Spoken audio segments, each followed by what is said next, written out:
they say, if you want to tell a story right, you gotta start at the beginning. Too far? Fine. This is me, Harley Quinn. When I was a kid, my dad traded me for a six-pack of beer. But however many times he tried to ditch me, I kept coming back.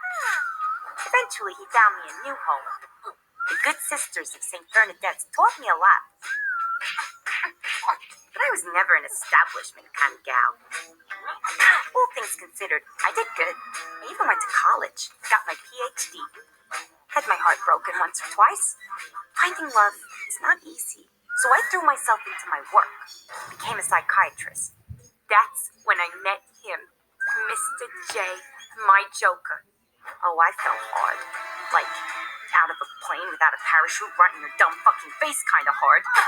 I lost all sense of who I was. I only had eyes for pudding. We all know the saying, behind every successful man, there's a badass broad. Well, that was me. I was the brains behind some of Mr. J's greatest stunts. Not that he let anyone know it. I guess all good things have to come to an end. So...